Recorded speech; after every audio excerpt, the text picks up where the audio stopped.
Okay, looks like we're slowing down. People have gotten in the door.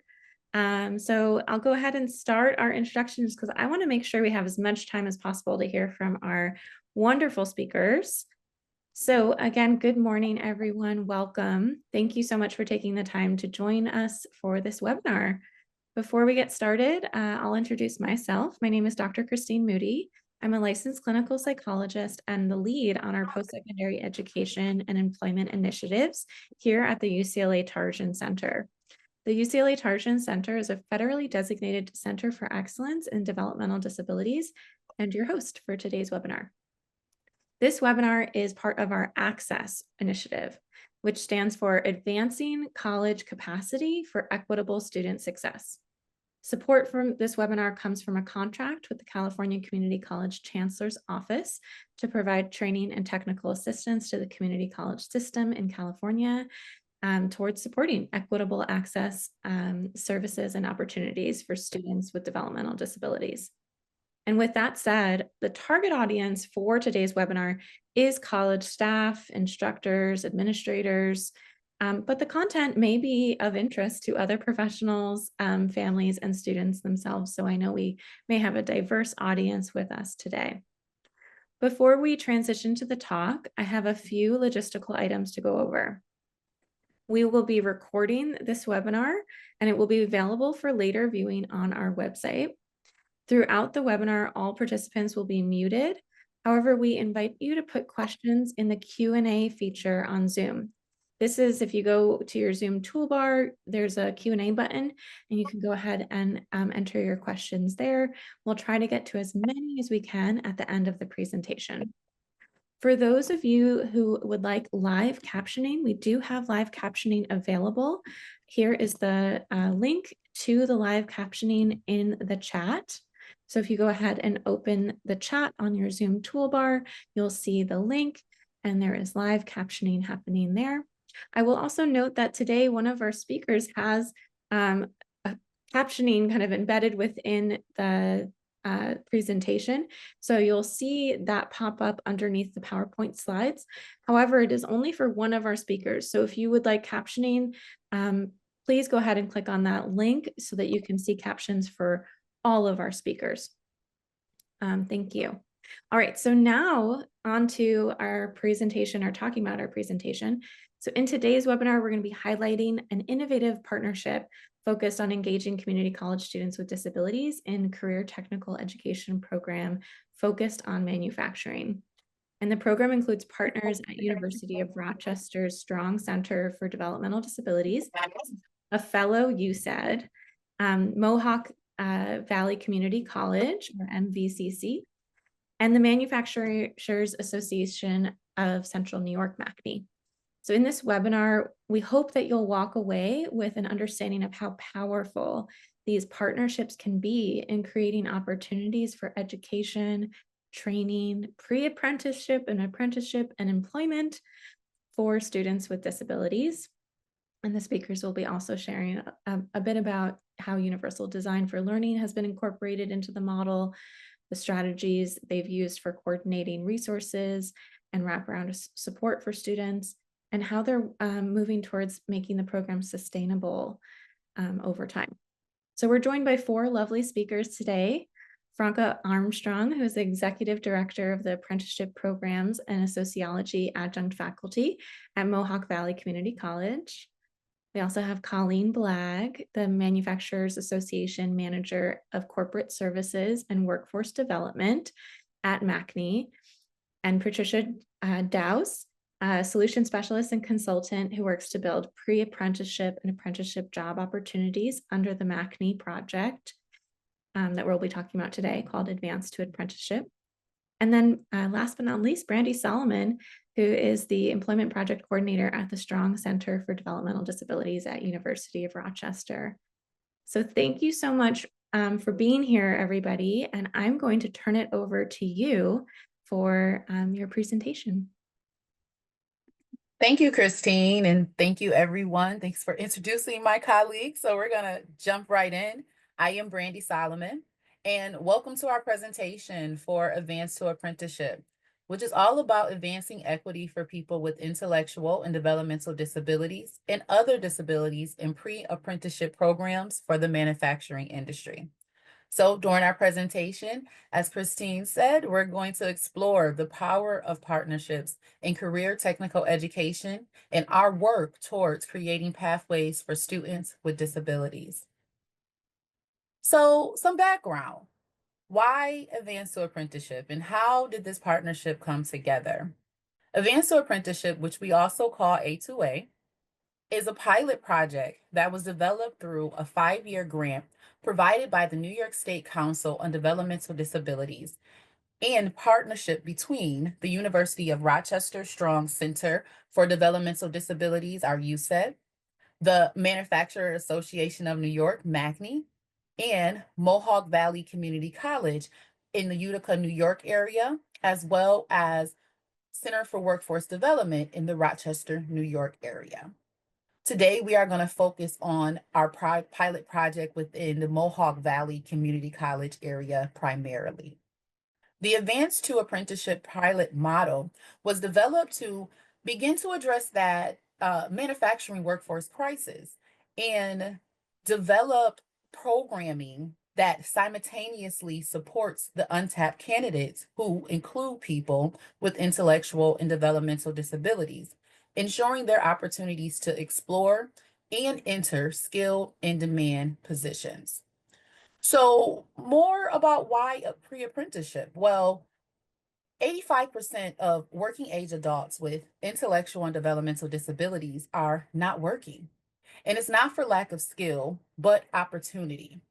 So there was a manufacturing study from 2021 that found there'll be 2 million unfilled manufacturing jobs by 2030 if hiring diversely doesn't happen to fill those positions. So A2A was designed to upskill students with intellectual and developmental disabilities, as well as other disabilities, in those pre-apprenticeship courses by offering both soft and advanced manufacturing skills and linking those motivated and skilled workers with hiring employers that offer registered apprenticeship opportunities.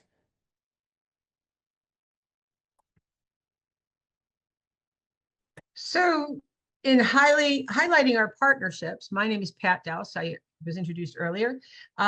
We wanted to showcase who all has been a part of this. It didn't happen like this from the beginning. It indeed has grown over time, where we first started with the two main entities, the Mohawk Valley Community College and our Manufacturers Association of Central New York. The University of Rochester received the grant funding through our Council on Developmental Disabilities as a result of some work that began several years before that, as the state of New York looked to right-size sheltered workshops.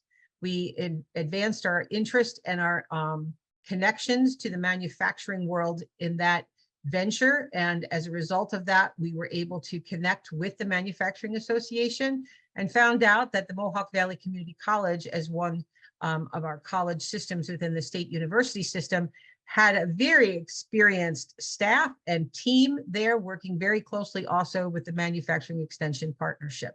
So connecting first to manufacturing was our first step, but making sure that those folks understood how to support a student body that might include and does include people with cognitive disabilities. The University of Rochester, obviously being, as you said, knew what to do and was already on top of looking at ways to create a UDL, as well, a universal design for learning, as well as some neuroversity training. And we're going to talk a little bit more about that in detail as we go. Manufacturing Association of New York is from my perspective, the way, I don't know if MACNY always likes to be called this, but they're the trade group. They are the experts. In your state, you have Southern California Apprenticeship Network and the Northern California Apprenticeship Network. It is focused on apprenticeship only. What's neat about MACNY is they are the intermediary in New York for our apprenticeship programs, but they are also very actively now getting involved and doing more work on pre-apprenticeship work as well, in making sure that we have a career pathway to the manufacturing industry. They were key to the partnership because they had access to businesses as the intermediary. They had access to businesses who were hiring and needing to hire ongoing, regularly a workforce. They have an entire system built to look at those kinds of things. Working Solutions that's listed here, they are a representation for the Mohawk Valley of our American job centers that you are familiar with in California. This one indeed covers 3 counties. We have over 48, we have 48 counties in the state of New York. Right now, working with 3, this Working Solutions group has been an amazing partner in helping us look at things that relate to benefits advisement, interview preparation, soft skills development. All of those things are requirements in our pre-apprenticeship process here in New York, but we love working with our partners at Working Solutions through a program that they call Scion. And we'll again talk a little bit more about that. Then, okay, let's look at the state and federal funding. Access VR, our Commission for the Blind, are engaged in a part of things that we do. Workforce Development Institute is a private funder of and helped us with the funding to take care of our neurodiversity classes. The strong centers we spoke about, our National Institute for Industry and Career Advancement.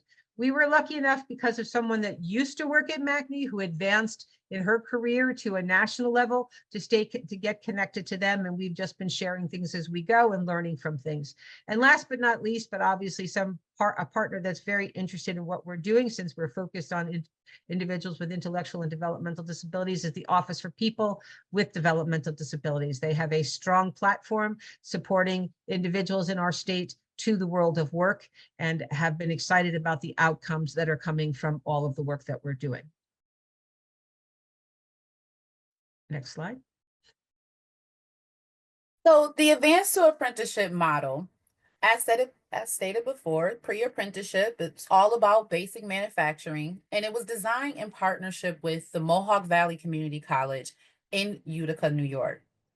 As Pat said, MVCC has experience. MVCC is Mohawk Valley Community College, has experience in manufacturing instruction, and through this partnership, they were able to help design and offer an accessible course that utilizes the universal design for learning and had the built-in wraparound supports such as Access or the Commission for Blind, or OPWDD, which is our Office for People with Developmental Disabilities. Those vocational supports being offered through them as wraparound supports, or through our Workforce Board partnership with Working Solutions for folks who didn't need that level of support.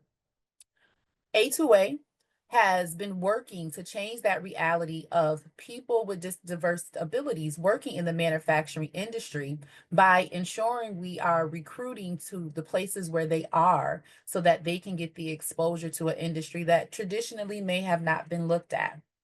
We pushed in that universal design learning and the neurodiversity skill training to the instructors who, in most community colleges setting for the trades, come from industry, come out of doing that task, and having that additional support in learning UDL, universal design learning, help to make them overall more well-rounded for their students with unique abilities. We were also able to push in some one-on-one consultation to those instructors to help support the students who may be struggling to succeed. We made sure that the basic manufacturing course was designed with a low student to teacher ratio. Class sizes were between 10 to 12 as our cohorts have continued, and had built-in tutoring. There was also an opportunity to earn a certificate in OSHA 10 or the Certified Manufacturing Certificate Associate, I think I'm saying that wrong, while providing pre-apprenticeship hours that could count towards apprenticeship and a registered apprenticeship employer. So overall, the goal for every student was employment, and access to those employers with our partnership with MACNY has been vital to ensuring students have interviews before they're finished with their class to help support that transition from program training into employment. Okay, so I'm going to briefly talk about the components of a direct entry pre-apprenticeship program. So MACNY applied for advanced to apprenticeship to become New York State Department of Labor certified as a direct entry program for individuals with disabilities in October of 2023. So in order to obtain that certification, we had to make sure certain components were in place with the program. So in New York State, direct entry programs are pre-apprenticeship training courses designed to prepare individuals to enter and succeed in a registered apprenticeship program. So some of the components would include classroom training, applied hands-on training, support services or wraparound supports to ensure participants' success, offer work readiness skills, technical skill development, and facilitated entry. So our MACNY, our main focus for the program is providing that facilitated entry. So we are a group sponsor of registered apprenticeship programs in New York State. As a trade association, we have over 50 signatory companies in the region. We have over 100 active apprentices, and we provide employers with support to be able to start and maintain registered apprenticeship programs at their facilities. So we will make sure that any individual who enters those pre-apprenticeship programs like advanced to apprenticeship are able to obtain job interviews with those companies that offer registered apprenticeships. And additionally, a component of a direct entry program is that we're targeting groups who are underrepresented in the industry. So individuals with disabilities historically have been underrepresented in advanced manufacturing. So that was the focus of our advanced to apprenticeship program, was encouraging those individuals to enter the pre-apprenticeship program in preparation for registered apprenticeship or job within advanced manufacturing. Yes, and so as Mohawk Valley Community College, we are part of the SUNY system, the State of New York University system, similar to what California has. And we've done pre-apprenticeship programs. We've done this for incumbent workers. We've done this for high school students. We've done it for college students. But what did we do differently with this program? I think is really the key. In past other pre-apprenticeship programs, the CMFGA that Brandy was mentioning, the Certified Manufacturing Associate, was online. We did not do it online. We made all components of this hands-on. The other thing that we did differently with this program is we put a tutor both in the classroom and the tutor was offered as a separate tutoring session that was optional. So the tutor was part of the classroom, part of the class, truly learned as the students were learning, and then was able to tutor on an additional day that was optional. And students did take advantage of that tutoring much more than I thought they would, but they did take advantage of that tutoring, which was wonderful to see. The other thing that we did differently, we really used our advisory council. All of those partners that Pat mentioned, we put them on an advisory council, and we'll talk a little more about that, but we used them to help recruit. And I think that was key to this program. So I think those are the top three things that we did differently than we have done in the past with other pre-apprenticeship programs. Thank you.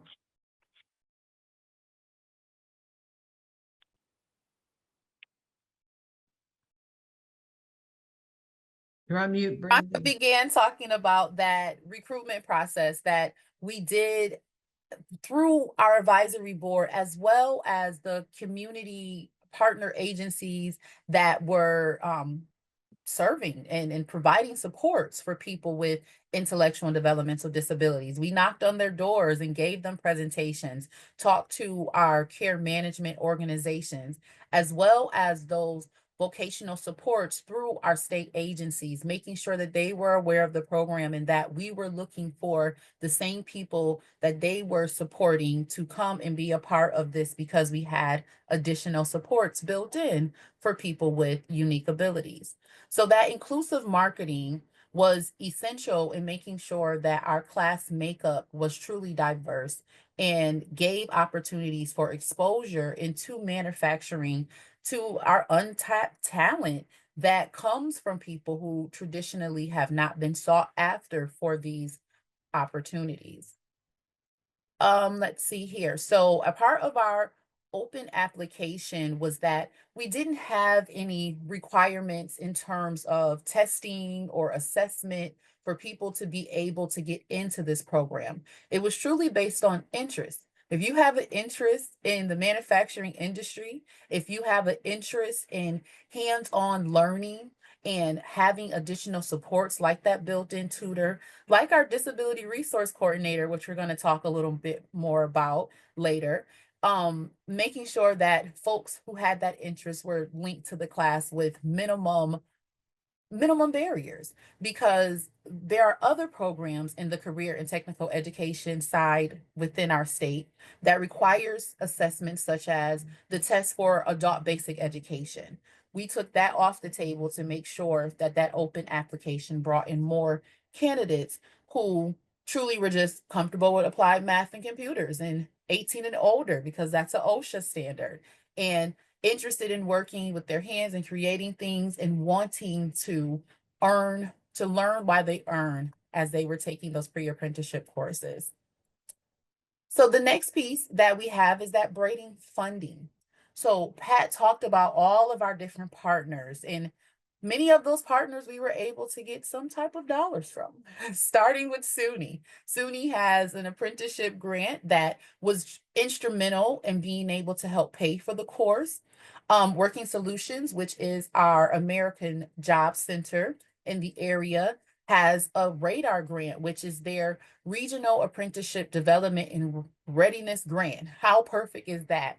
Funding that was able to not only pay for the course, but provide some of those extra supports that folks may need, like transportation funding. Okay, do they need a bus pass in order to successfully make it back and forth to the course, as well as once they're employed?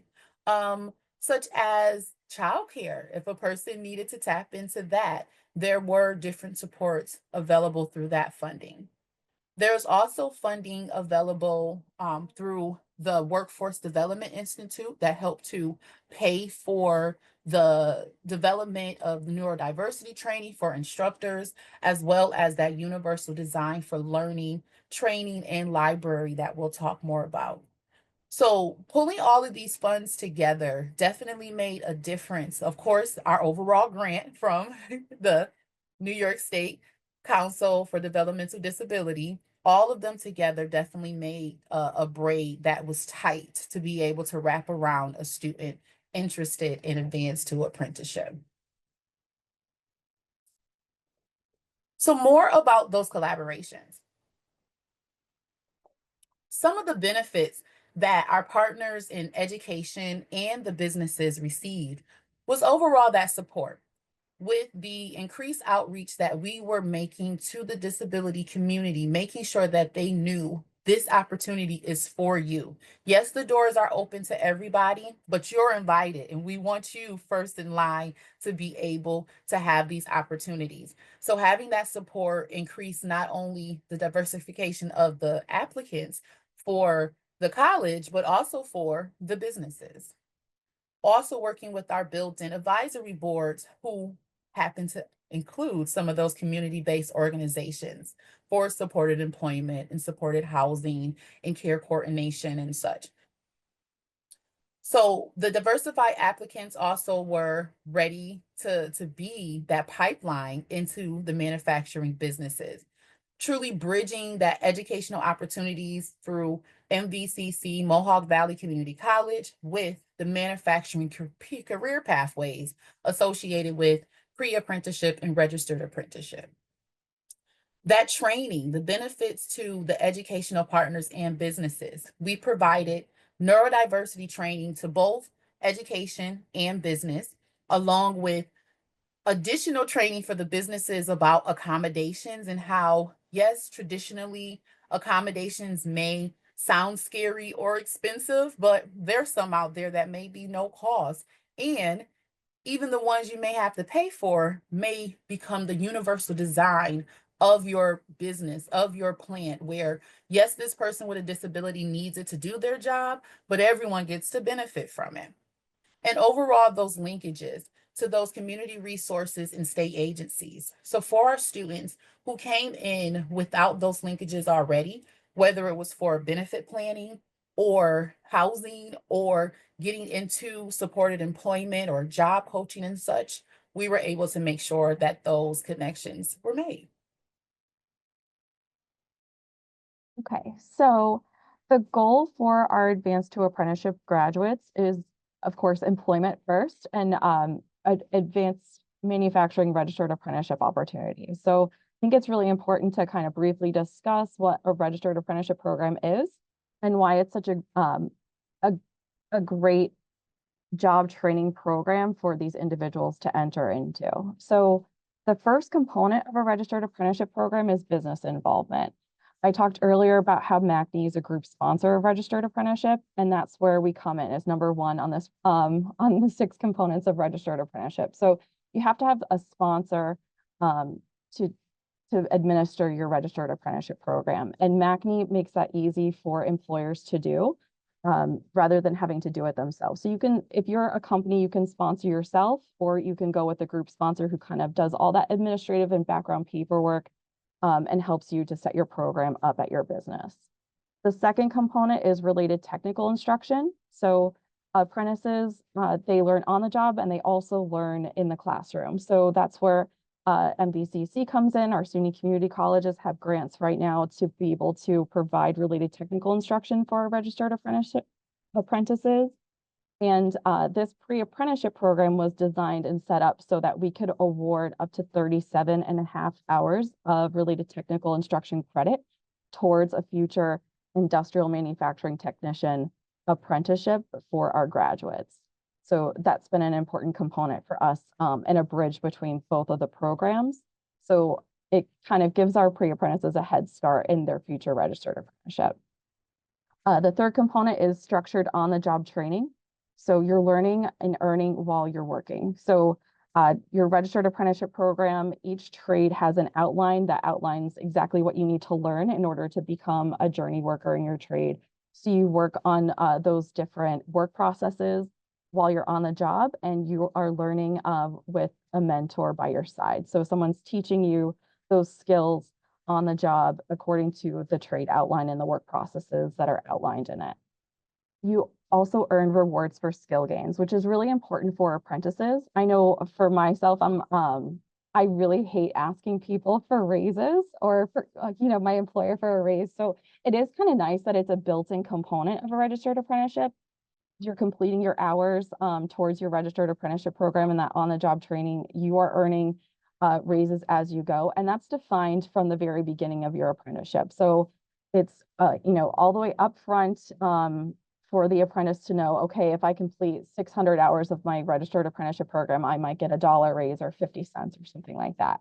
So that's really nice. The fifth component is a national occupational credential. So you do earn what's called a journey worker card, and that's transferable to all 50 states. I'm sure you've heard of, a journeyman plumber before or a journey worker carpenter before, and it's the same thing for advanced manufacturing trades.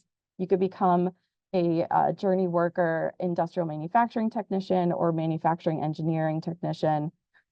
We sponsor over 20 trades statewide, so there's lots of different options, and there are also non-traditional trades too. So it's not just for advanced manufacturing and construction trades. They also now have office trades. So for instance, right now I'm actually an apprentice as a project manager. So that's also an option too for some of our graduates because our signatory companies do offer some non-traditional trades as well.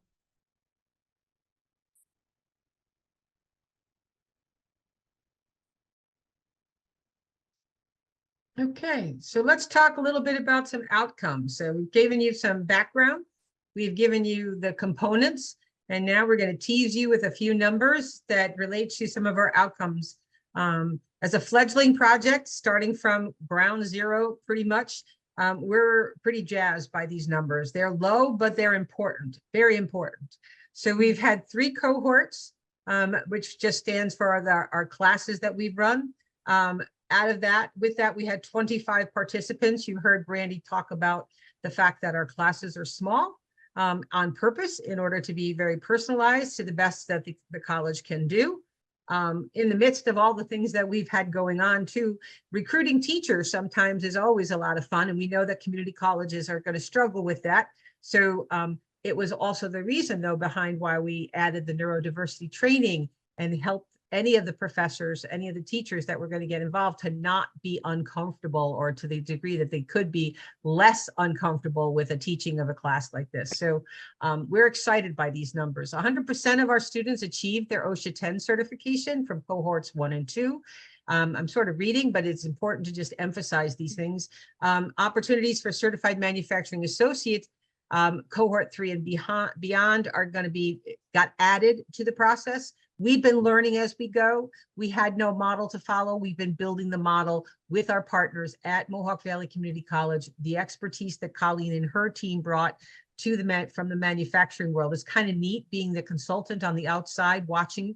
My background is in rehab. I have a master's in rehabilitation counseling, and I've worked with people with disabilities for over 30 years. To be able to watch the business side of life, actually getting excited about working with this diverse group and understanding that perhaps there's a few people that I've actually already employed that I might also be able to use these techniques with, has also been a nuance that we've never ever expected, and found perhaps some new instructors for our community college to kind of bank on. And they are even more comfortable because they themselves might be someone who is learning in this very same way as some of our new students. 3 students actually obtained that certification in cohort 3, and we're jazzed about that. 24 participants obtained jobs. Now, we expected people to be able to work full time. We know in the world of working with people with developmental disabilities in particular, we tend to, because of benefits and benefits advisement process, always say part-time, part-time. That's a nuance that we're going to have to rethink if we're going to encourage people to work in the field of manufacturing. Manufacturers expect you to be able to work full time. So we've learned some things too as a team in regards to what we need to be talking about and teaching and reaching back into the high schools in order to bring those children, those students up to speed around a career pathway in manufacturing. But not everybody went to manufacturing. As you can see, we have positions that people have actually joined now because of their confidence that was built in our pre-apprenticeship process to get a job at the Department of Defense, in their finance services department. Our New York State Emergency Preparedness Office hired someone, and even the CIL Apprenticeship in Human Resources is now a part of this process where we're inviting people to look at all different kinds of things and not be limited to the targeted pathways that have been only in their view of the past. Continuing education. Wow, one of our students, a couple of our students actually realized once they got on the college campus that there was a whole plethora of really cool courses that they could take. Some were certified, some were just badges, some actually might lead to a bachelor's degree, but they never realized that all that existed on a community college because their high school experience wasn't necessarily the most positive thing. What is really neat about community college is who you are, what you are, and what you offer the people. It's almost like a hidden gem. So I'm one of those people that have worked with people with disabilities my entire career, and I'm blooming in my knowledge about what community colleges can and do for students, for young adults and adults who have tired of the run-of-the-mill stuff that they've been doing in their jobs and now want to try something new. And you're giving them pieces and badges and things to be able to continue and rethink their own career thoughts. How exciting is that? And that's what we found with some of our students, that they went and tried a class. They didn't necessarily move on to anything else, but it opened their mind, and they found campus be rewarding and exciting and engaging. They weren't strangers. Everybody that was there was excited to see them. Some of our project strengths, which is my next slide. Here we go. We want to emphasize the business with the registered apprenticeship connection that the Manufacturing Association brought to this project is amazing. We held interest meetings in the beginning to just kind of let people know we were coming to their neck of the woods. MACNY actually hosted these in both regions. We're talking about Mohawk Valley, but we did it also in Rochester. A local restaurant actually sponsored it for us. Again, another different kind of partner. Don't underestimate the partnerships, the businesses that are ready to make sure that economic development is happening in your region. And obviously that is the role of a community college, is to engage the businesses and understand what they need and what training they should have in order to keep their business in your economic area. Our collaborative partnerships included things that are all over the board. We were working with businesses, we've been working with the agencies, we've highlighted that prior. Braided funding. Not-for-profits are always fundraising. Are they figuring out how to build relationships? Could your college also be working with some of them around some of the things that they do?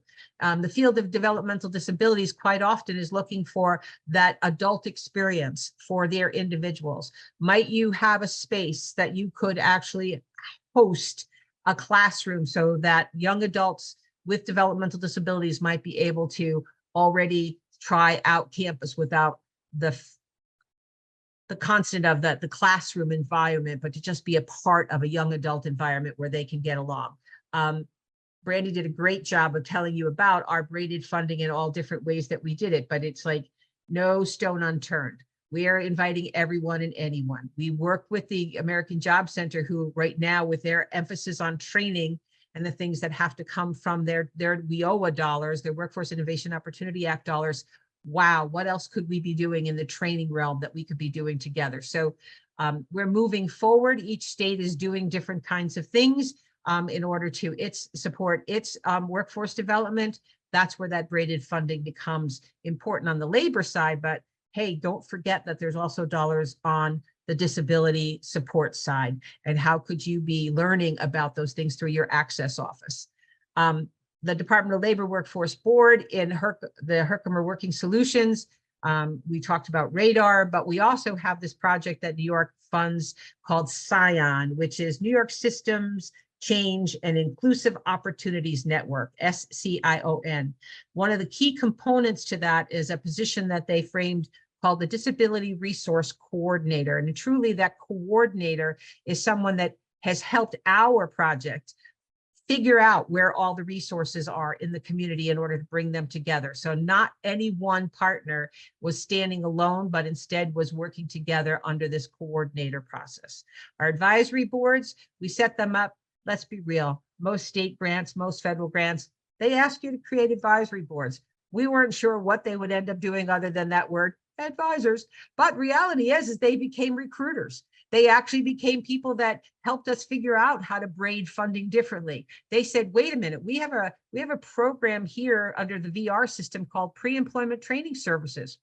Maybe we could actually work with high school students to look at how to create that. And guess what? Community college, you can have some of that money too. So we've been able to open doors, people looking at things with a different set of lenses than the traditional, I'm in my path, you're in your path, breaking down those walls to figure out how we can weave together.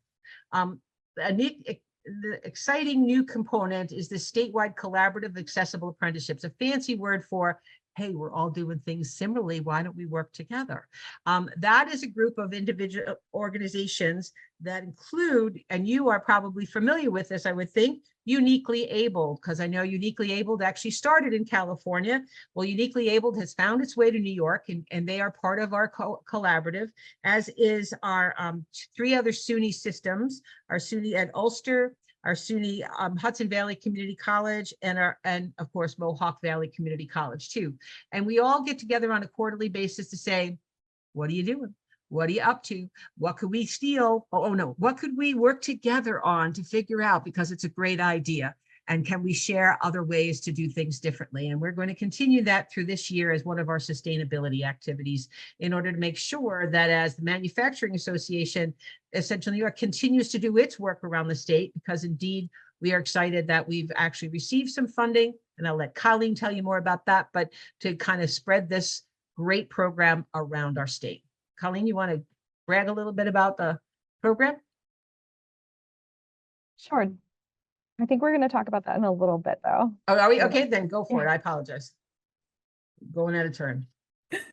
Thanks, Kyle. Thanks, Pat. You were right. You got I get excited, get too excited. You got to calm me down. it. Sustainability is coming. So future recommendations for student success. That student goal alignment piece is big. We definitely, as partners, needed to make sure that we were all aligned and on the same page as the student about what their actual goals were. Here we were with this great new program full of supports. Let's get you a full-time job in manufacturing. And many of our students in that first cohort was like, pump the brakes.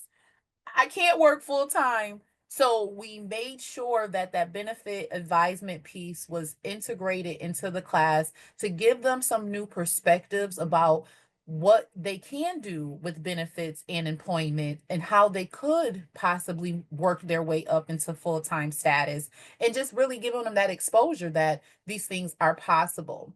Working with those businesses to understand that, yes, full-time status is important because, well, with the manufacturing process, it's something that they've traditionally done, but we wanted to bring to the table that jobs can be customized.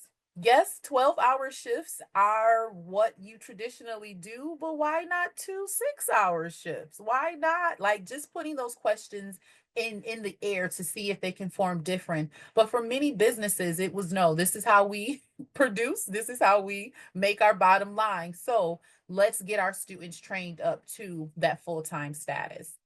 Making sure that there are front end supports. So yes, we have wraparound supports and services that we were able to put in place, but there were some students who really needed that front end support, needed to have things like housing in place to make sure that they were safe and secure before they really could get into the world of employment. Yes, I'm appreciating and loving this education, but if I'm not safe at home, how can I be a good worker and employee overall? So there was a student who definitely benefited from being a part of our program with getting the connection through the disability resource coordinator to those community providers who were able to help him with housing ahead of employment because it was so crucial.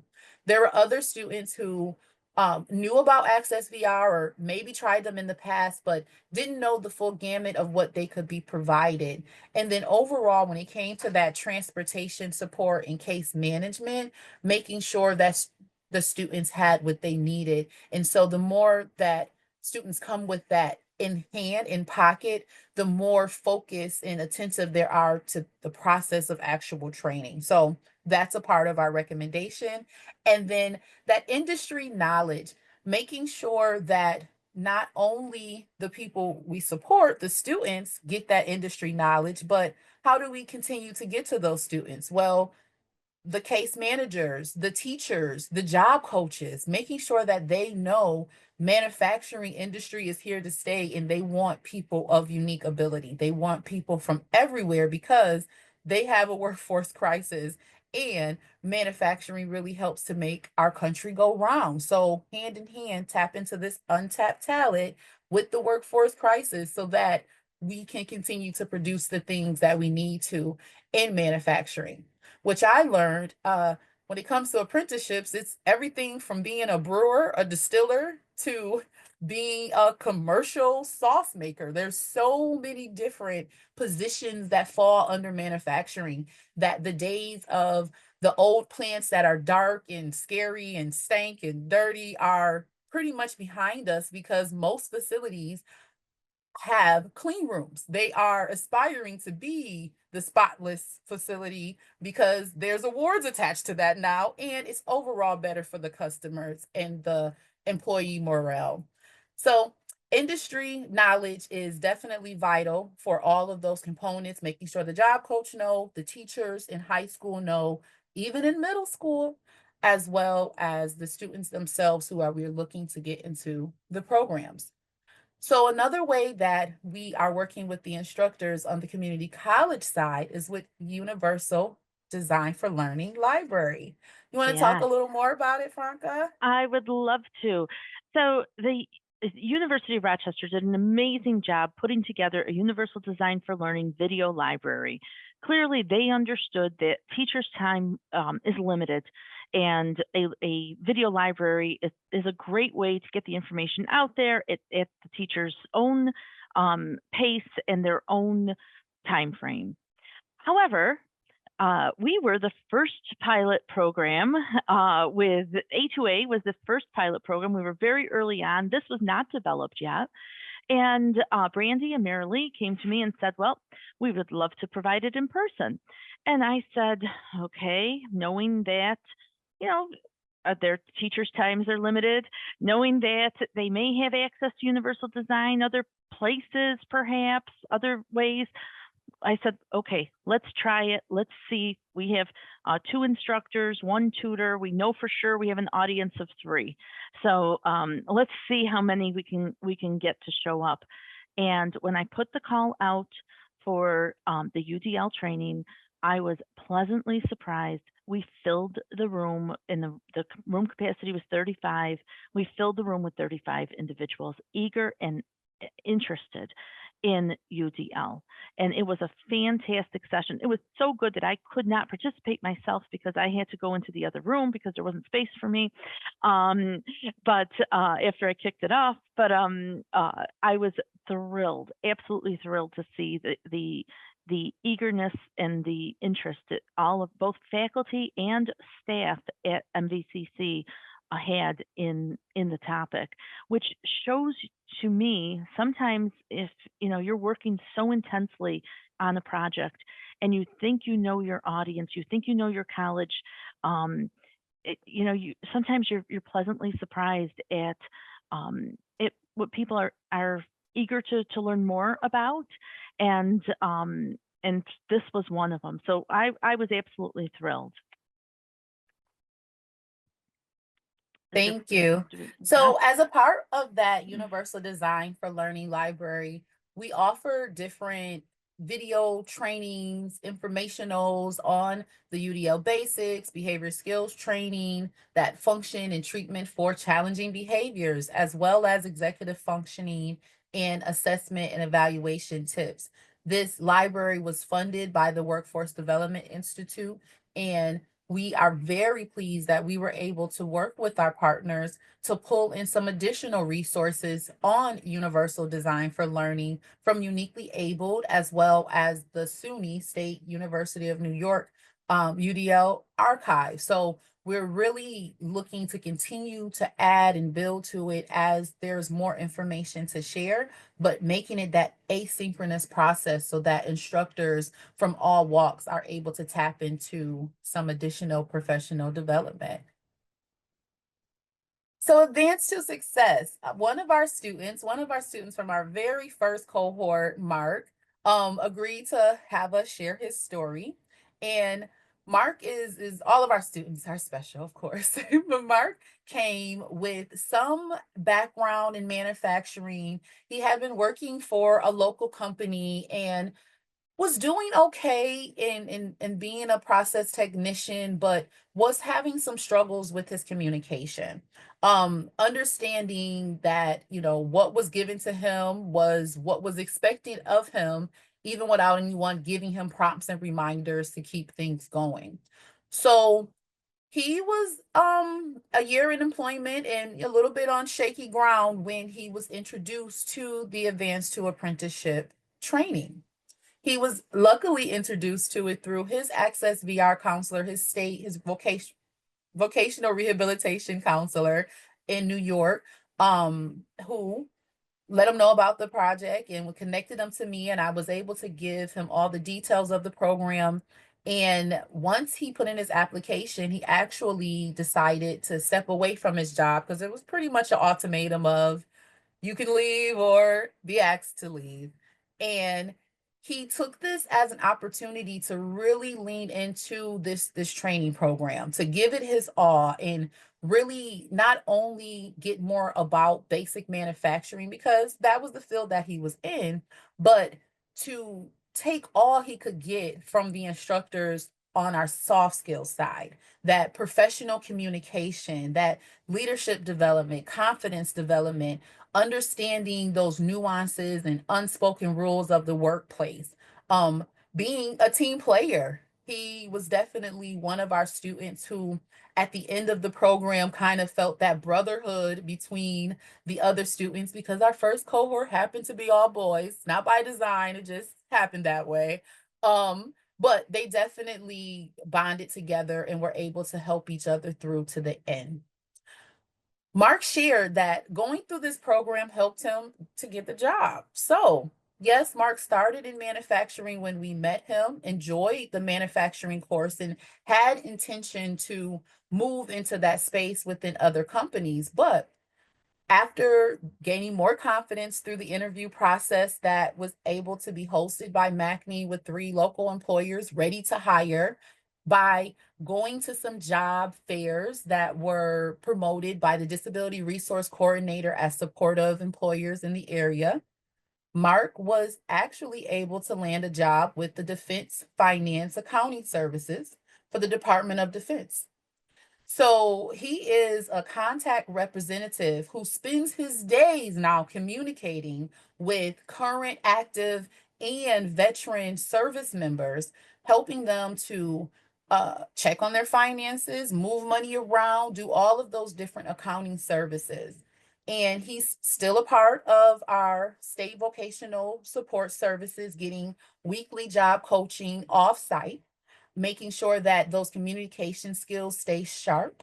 He enjoys his job so much that he's been able to save money and go on vacation, and wanted us to share a picture from his vacation in the Caribbean, because he really attests that through the advanced to apprenticeship process, he thought he was on a path to continue in manufacturing, and that his communication skills needed some work, but they soared to a level where now literally communication is the primary focus of his job, and he is excelling at it. Uh-oh, sorry about that. So our next slide is on sustainability. Okay, so what's the plan moving forward? So we are now moving out of the pilot phase of this project, which is really exciting.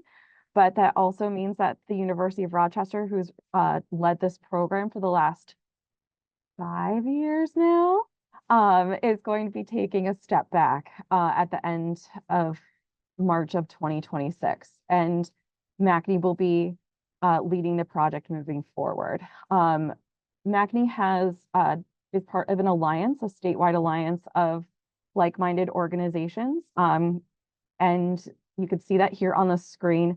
It's actually a little bit outdated because we just added another partner in the southern tier of New York. So the Binghamton Chamber of Commerce has joined us in the southern tier. So we will be able to offer the Advanced to Apprenticeship program in partnership with the alliance partners you see here on screen and the SUNY community colleges in those regions. So the way the model works in the Mohawk Valley is the way it will work in the capital region of New York, for instance. So in the Mohawk Valley, it's MACNY as the lead for the employer side. MVCC leads the instructional piece, and we have our local one-stop career center or American Job Center that also helps with some of the wraparound supports and braiding funding into the program. MACNY received a grant to expand the program statewide as well, so we'll be able to offer more robust supports than we have been able to in the past. So we're really excited about that. So that includes incentives for things like completing the course or getting your certification or getting your first paycheck. So it's up to $1,000 for participants who complete the program and meet certain milestones. So that is, again, is going to be, the model will be replicated in the capital region this year, in the Finger Lakes with RTMA, in the southern tier with Binghamton Chamber of Commerce, and in Western New York as well. So we're really excited about that. And then the next year, we're going to expand to Brooklyn, Long Island, and beyond. So we're really happy about that. And of course, our partner, MVCC, is going to be helping us with that project statewide as well. So. And we're so excited about that part. And the sustainability message that I want to give to everybody on this is, this was not on my actual to-do list when Pat came to me and said, I want to introduce you to some friends at University of Rochester. This was on my to-do list about 7 years before that, because it has been on my to-do list for a very long time. And it was one of those things that the stars really aligned for it to get done. And it was all about the power of the partnership and what every individual partner brought to the table. I could not have done this alone. I was not able to do this alone when it was on my to-do list. But with all of the partners that we were able to braid together, both funding and experience, that's really what made this come through. And again, I believe that's what's going to make it sustainable in the future. It's really what the partners can bring to the table. And I do Pat, want to just, anything else? I want to Oh, briefly sorry. add something. I'm sorry. So the Alliance partners you see here on the screen also offer registered apprenticeship programs as group sponsors of registered apprenticeship or as intermediaries for registered apprenticeship. So it's important too to remember the ultimate goal is to place these individuals in really great jobs or registered apprenticeship opportunities, and it's not possible without sponsors of registered apprenticeship programs. So that's been a huge component of this entire project, is having those opportunities available, because we don't want to train people for jobs that aren't there. So in California, you all have, like as I mentioned before, you have SCAN, which is Southern California Apprenticeship Network. You have the Northern California Apprenticeship Network, which I think they call NORCAN, and then the MEP California Engineering Corp. Those when I did a simple Google to find out who was group sponsor and or intermediary working with apprenticeship opportunities, they came up on the list top. So I would encourage you to think about them if you haven't already built a relationship.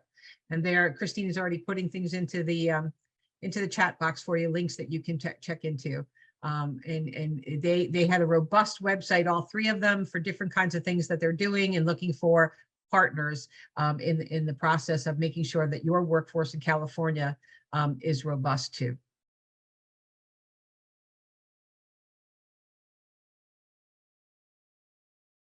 Thank you, everyone. So here's just some pictures. We love pictures. We love to share some of the action shots from our past students.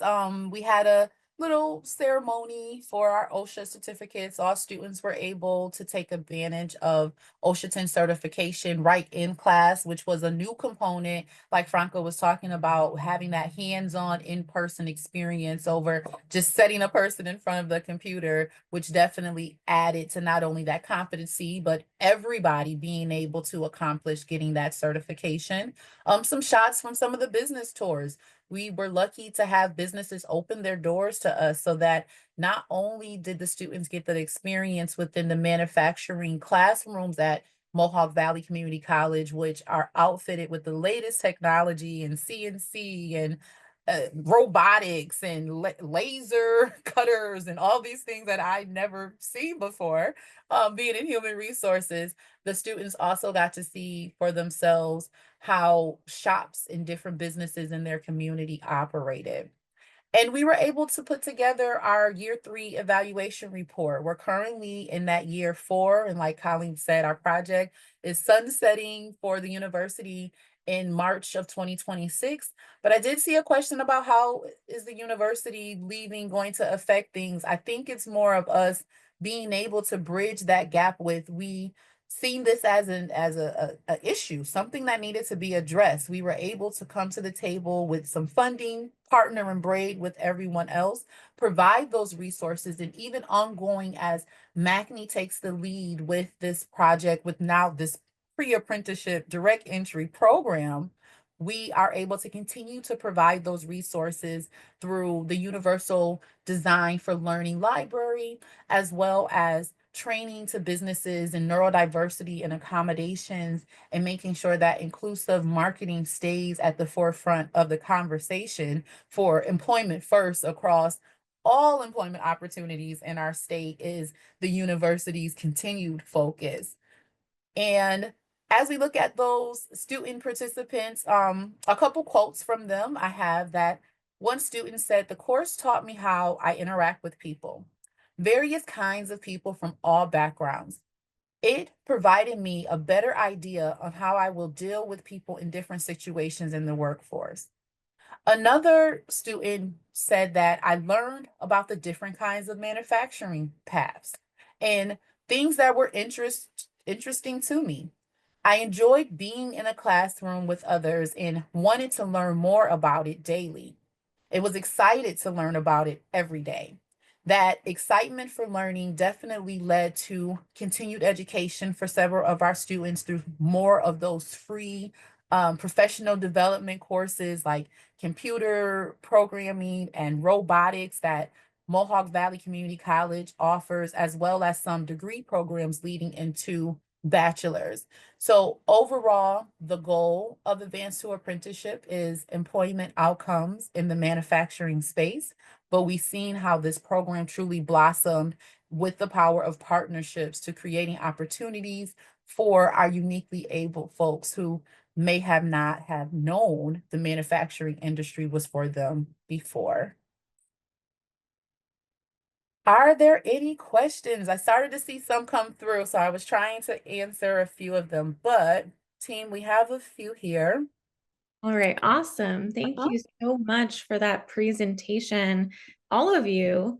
It's so exciting to hear about these innovative practices that are happening in New York, and we hope, I know we mostly have California, college staff and families, professional K through 12 professionals with us. I hope that this inspired some of our California local folks to think about these types of partnerships, maybe work towards building these partnerships. And so I would love to start by asking our speakers maybe to think about, or if each of you could give one piece of advice to, let's say, a community college in California who's interested in, developing a program like this. What would be your first piece of advice or first step that they might take? For me, the first step is really looking at the partners and having that honest conversation about what can each of the partners bring to the table. In what other partners are out there that you're missing. So I would say really just talking to those partners. It's a complex. We've changed this program through the different courses, the different cohorts that we ran. They weren't all the same. So I would say that, we lived and we learned. And so, needing those partners is, having those partners is top priority, and being flexible, I'd say. I would encourage y'all to think about asking your students, your existing students who are going through your manufacturing classes. Could they use, the example of Mark, not realizing that some of his own skills weren't necessarily a good fit for manufacturing, but it's what they thought they wanted to do.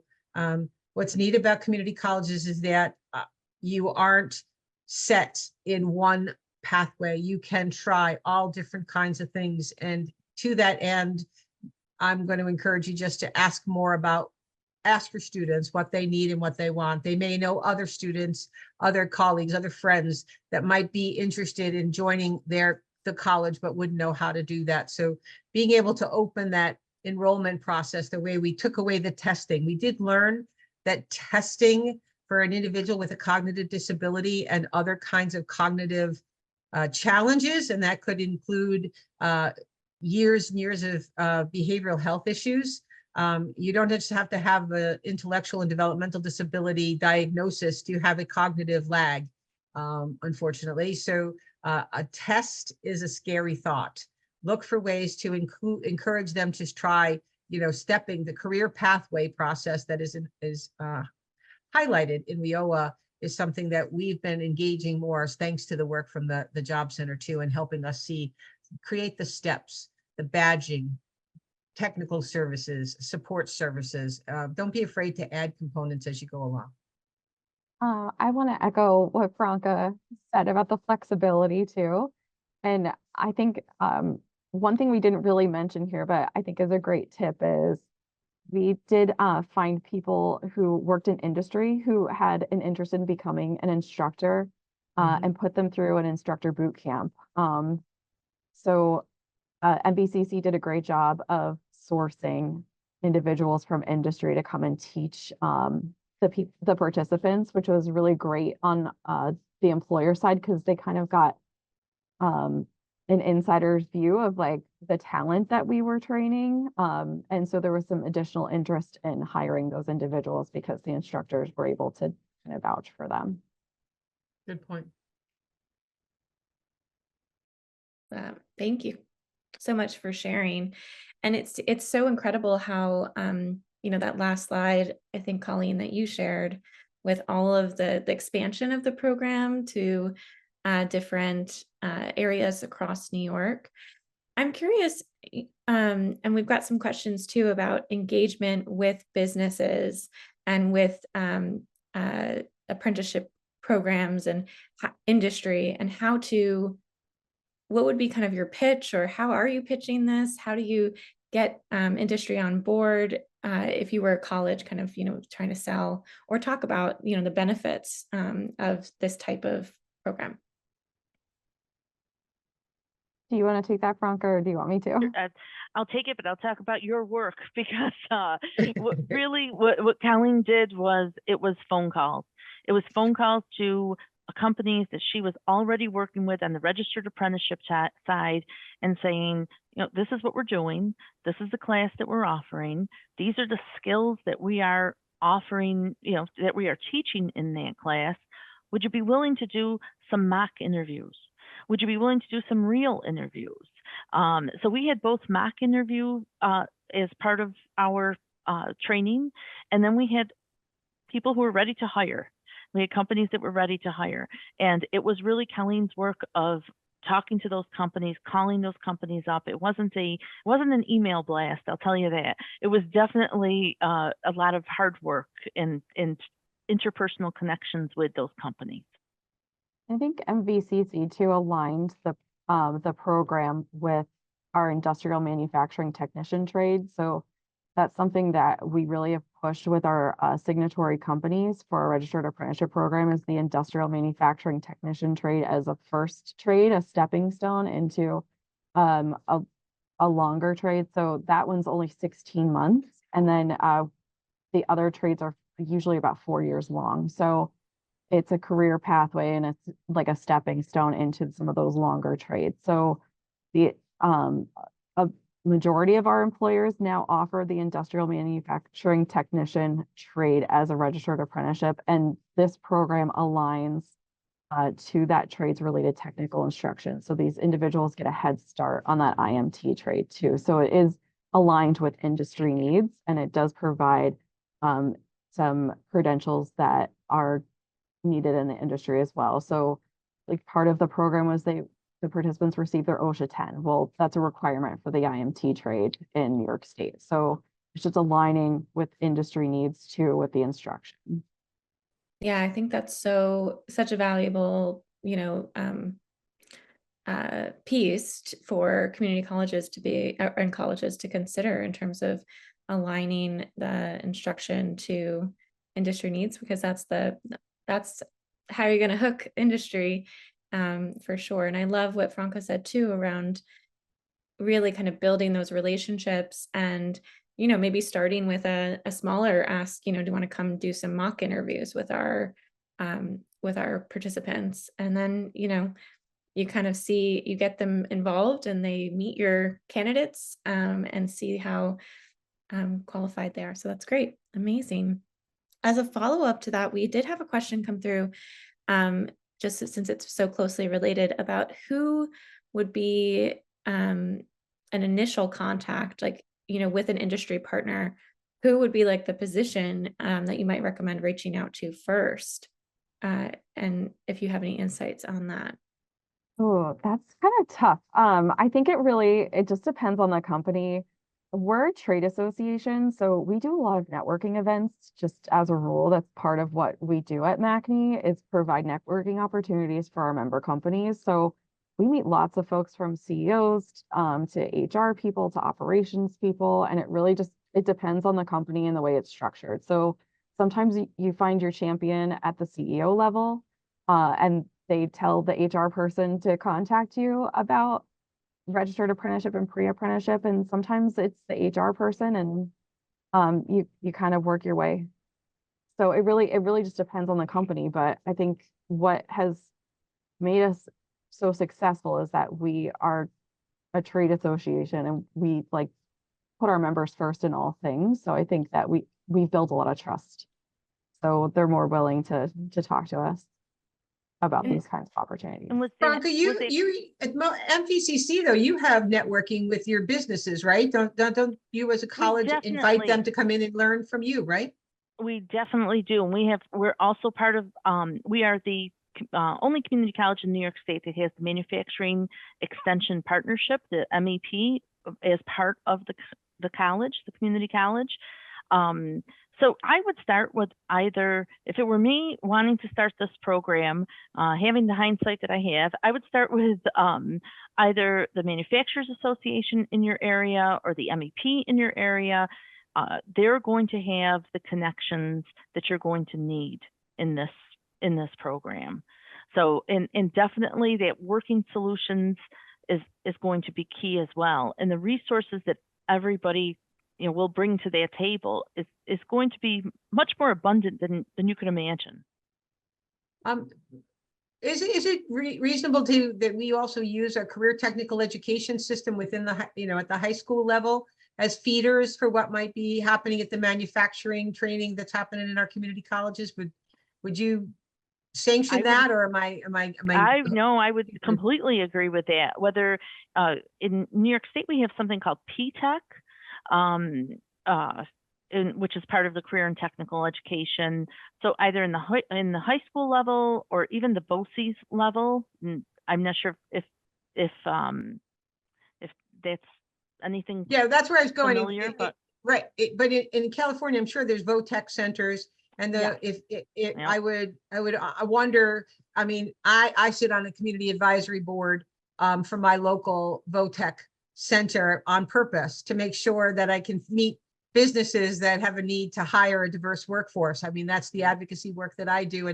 But I know that they for all of their courses, they have business advisory boards purposely made up of the businesses. So it mimics what Colleen's talking about in regards to a trade group where they bring people in to be their advisors on what should our curriculum be about? What should we be talking about? What's the up and coming? Our governor thinks that electric vehicles are the next thing that we should be doing for everybody. But if you listen to the VOTEC centers, nobody in New York is going to be training on how to rebuild an electric car. They're still doing gas and diesel because they don't think it's going to catch on.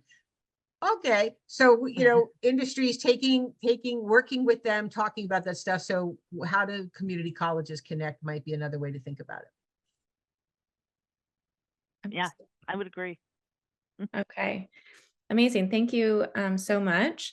So Brandy, thank you for putting this survey up on the slide. So please, we really appreciate you filling out a feedback survey about this presentation.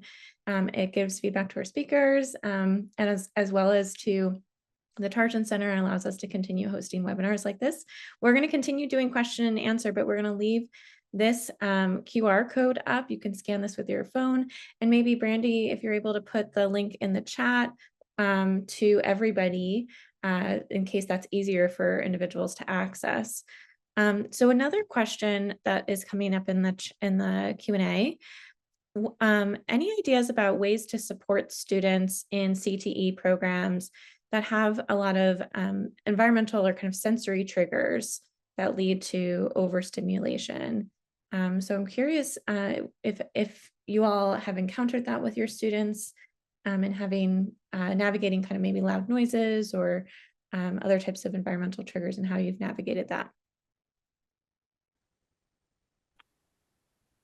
I don't recall having any of those in our cohorts, any of those specific concerns in those cohorts. Pat, am I wrong, or Brandy? No, I don't believe we have, but I mean, my gut reaction is headphones are an amazing tool. And it is a simple accommodation that I've seen work for kids as young as kindergartners, you know what I mean? I mean, family members taking their kids to the fireworks, or many more are wearing headphones just because they're, you know, it's just, it blocks out the noise, but they get to have the other sensory things played out. So working with your local triad or some, you know, accommodation office, but again, your community college access office for students probably have experts in those offices on purpose to look at those kinds of things. And if this is coming from a parent or from a VOTEC or a high school staff person, they are a resource. They're not just there for the college students. They are there to make and suggest presentations on all different kinds of accommodations, because eventually a student may show up in their door. Now, wouldn't that have been cool if they went through high school, went through this program, and actually ended up at a college access office? So I think they're underutilized, and would love to have more people talking to them about things that would be universal in regards to making sure students have access to college education, whatever that is, from a VOTEC side to a badge to a full-fledged 2-year program that leads to a 4-year program. Who knows? And a great first place to look would be JAN, the Job Accommodation Network. I did post the link in the comments section. That's usually a good first place to go to find accommodations for individuals. And I love the idea too of like universally available accommodations. Like, you know, if it is going to be a loud classroom environment or a loud workplace environment, you know, having a set of headphones available for anybody who might Exactly. need them, or benefit from using them. And so I definitely think that that's a nice, you know, those are definitely be such a powerful tool in being regulated. I mean, I've been to a couple of sites, manufacturing sites, where there's lots of loud noises, and I have learned they have their own sign language because they can't anticipate that everyone's going to be able to hear what I'm saying anyway. So hand signals and all that kind of stuff are just part of being part of the job. It isn't that they're accommodating someone. It's the only way that they're going to have success. So it's that picture that we see too often about, you know, the guy in New York, at least, forgive me, California, shoveling the steps with all the snow when there's a ramp. If they had just shoveled the ramp, everybody could go instead of standing there waiting for the steps to be shoveled. So consider, as you're suggesting, Christine, what's universal? What could make a difference for everyone, not just because I have a diagnosis or I present with a challenge. Let's just make it easy for everybody to be part of the system.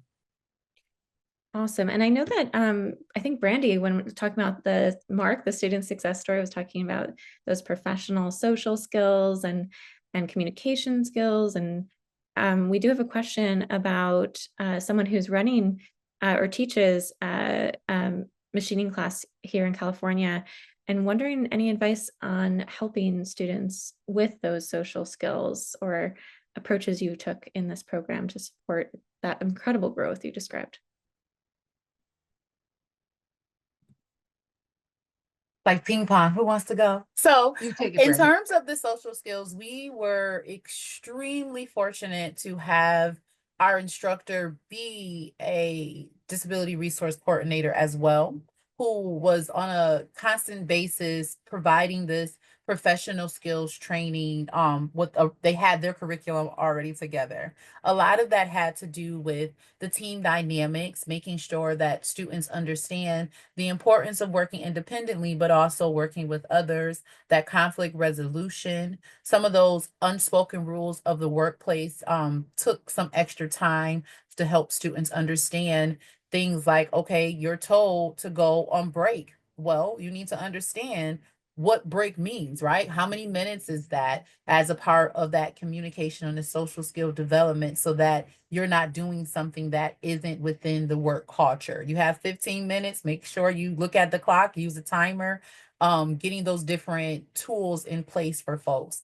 The other pieces about the professional skills was a lot of interview practice, doing those mock interviews with each other, then doing those mock interviews with businesses, and then having actual interviews with businesses who were hiring was tremendous in not only helping the student to develop and practice having those questions ready, those answers to those questions ready, such as, tell me about yourself, or why do you want to work here? also making sure that they were able to talk a little more about what they learned in the class, what type of math skills that they developed, which really were about applied math, being able to use the ruler and measure out what was needed per the blueprint they may have been working on, being able to read at a technical basis. So we don't need you to read a dissertation. We need you to be able to follow the instructions on the paper. And wait, if that's not good enough, let us have it read to you or recorded for you so that you can really get the information that you need in your communication style and learning ability so that you can get your job done. So those are just some examples. I don't have a direct curriculum to give you because it is, what our instructor used, but I'm not sure if Franco maybe want to add to that about some of the pieces at the college for social skills. I'm just going to add that we did have 2 instructors and a tutor for all of our cohorts. One was a technical instructor, one was the soft skills instructor, and then the tutor bridged the gap between both of them. So there was a lot of communication between the 3 of them on what was going on. And if things were occurring during the technical side that the soft skills instructor could help with, that's exactly what, that would be communicated and they would do that. Pat, did you have something? Well, because I'm going to react because the way the question was posed, it says, I'm teaching this class. So this is an instructor. And one of the values of, I jumped over when we talked about the advisory, we had regional and we had a state. So the state advisory was the big guys, making sure we were touching and we were telling them all the cool stuff that we were doing and trying to break down the silos. On the regional level, though, they were the actual agencies that are supporting individuals with disabilities. They were the school district people. They were the folks that do this kind of stuff that Brandy's outlining and Frank is talking about on a regular basis. Could they be a push-in service? Could your access office connect with them to say, we need this, and this for one of our classes. One of our instructors is asking, can you be a special presentation during something to talk about this? And we might be able to locate that. It is not, from my perspective, is not the job of the instructor to teach these things. We got lucky, but we had a program looking for that. But if you're an instructor, reach out to your access office, to the providers that are in your area, to the VR office, whether that is your, in New York, we have 2, because gosh forbid we can't have 1. We got to have more. But, in your state, your VR office serves everybody. So, like being able to connect to somebody there from the college to say, we need someone. They have employment specialists, people that are connecting the dots for businesses. Can they support the college and looking at those kinds of things too? They fund all of that. That's part of what they do on a day-to-day basis. It does not have to become something you have to pay for. They should be doing it for your students. I will also say, that sometimes there are social, issues or questions even within the classroom. And so, that might be something to kind of think about in terms of navigating. And Brandy, what Brandy mentioned about, really increasing clarity and bringing light to some unspoken rules and social norms, that could be really powerful universal design within classroom instruction too. So looking at your classroom instruction and thinking about where can you increase clarity, increase structure to make sure that expectations are clear. So, the example Brandy gave for the workforce is, okay, everyone's going on break, but it's not clear how long the break is or where you're supposed to take the break, or do you need to punch out, all those different things that could be more clarified. For a classroom, it might be, all right, work in small groups to talk about this, issue, or, make sure everything looks good before you hand in your assignment. Those might be things that you could think about for students with disabilities, using more concrete language. Please check, that you have, you've completed the 3, rubric requirements for length and, whatever it might be, or please follow this checklist to practice using this machinery or what, so I think that there's ways. And that's basically called using plain language. we've got to get back to what are the deliverables? What are the actual things you want them to know before they finish your class? And we too quickly talk in broad terms. And if you have a cognitive deficit, that's not going to help you at all. It confuses you. I had a young woman one point, just quick story, that worked for an agency, a state agency, was given a personnel policy to review, and so typical, here, review this and let me know if you have any questions. And she didn't have any questions. She's brilliant. She knew what to do, but she never took we were talking about breaks, never took a break, because she was hired as a independent contractor. And so there was no classification underneath what breaks independent contractors take. So she just assumed she never could take a break because it was a personnel policy, and she understood the word policy to mean that was a set of rules. As concrete, Christine, what you're saying, as concrete as you can get about what you expect or think and do want to have happen, it's not simple. It's not too simple. It really needs to be that way to make sure you capture everybody. And again, that's that universal design where if it's good for them, it's good for me too, even if I understand those big words. Absolutely. All right, I'm noticing we are out of time, but our speakers have provided their contact information. And thank you so much I know that they've shared too that they would be willing to be contacted if any colleges or anyone else attending would like to chat about this program or learn more. So again, thank you so much for your time today, all of our speakers. Thank you for everyone who joined us to attend this webinar. We hope it was helpful and inspiring. And please, one last plug for completing that survey, feedback survey. So when you guys log out of the Zoom, you should get another prompt to fill out this survey. So we really appreciate that. Thank you so much. Thank you. And Thank you for having us. Thank you. Yes, Thank thank you. you, everybody.